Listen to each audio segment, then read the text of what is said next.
It's week 13 of Useless Legislation Friday, which means we're sorting through all the useless legislation proposed this week by the 119th Congress, and I mean all of it. Cory Booker is still in first place on our leaderboard with 9 useless bills and resolutions, followed by Ed Markey in second and Dick Durbin in third. Now I know what you're thinking.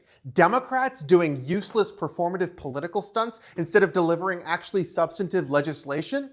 Are you sure? But will these rankings change? Let's find out. Start the counter, ominous off-screen presence. As always, we'll begin with all the holidays, weeks, and months proposed or celebrated this week.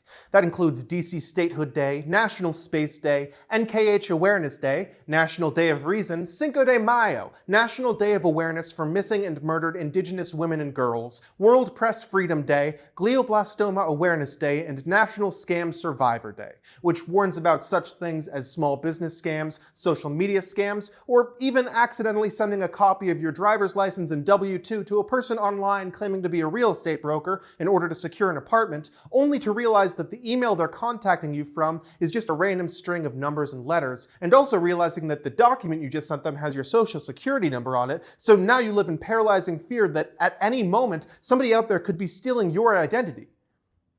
For example, Wildfire Preparedness Week, Teacher Appreciation Week, National Small Business Week, Adolescent Immunization Action Week, National Nurses Week, United States Special Operation Forces Week, Tardive Dyskinesia Awareness Week, Renewable Fuels Month, National Menstrual Health Awareness Month, Fallen Heroes Memorial Month, National Brain Tumor Awareness Month, and with that one, we just reached our 500th piece of useless legislation for the year.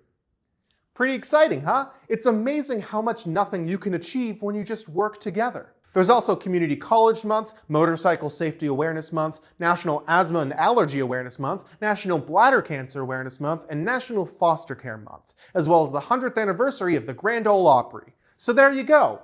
Already well on their way to 1,000. This one expresses support for local law enforcement officers, and this one establishes a non-binding Bill of Rights for law enforcement undergoing misconduct investigations. One of which is just straight up one of the actual amendments from the real Bill of Rights, and another of which is the right not to be threatened with departmental, civil, or criminal charges during investigation.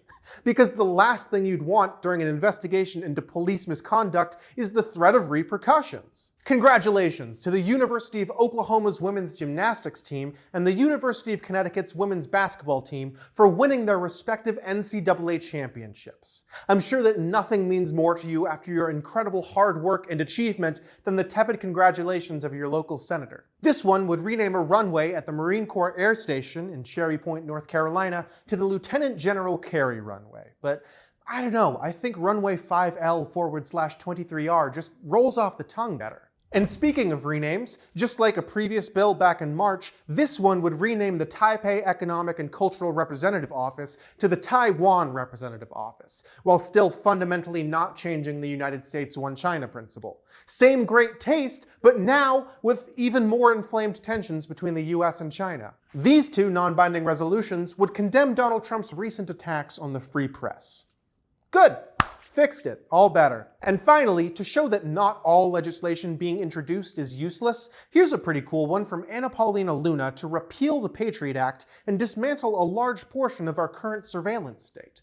I mean, she does it with the intention of ending the deep state, but you take what you can get. So good job, Anna Paulina Luna. You get a rocket ship sticker. If we look at our leaderboard, Senator Ed Markey has continued on his meteoric rise from last week to join Senator Cory Booker in first place, while Senator Dick Durbin is in third, and there's a 5-way tie for fourth place. If you'd like to see all 500 plus pieces of useless legislation introduced so far this year, you can go to this link. And be sure to join us next week for even more useless legislation on Useless Legislation Friday.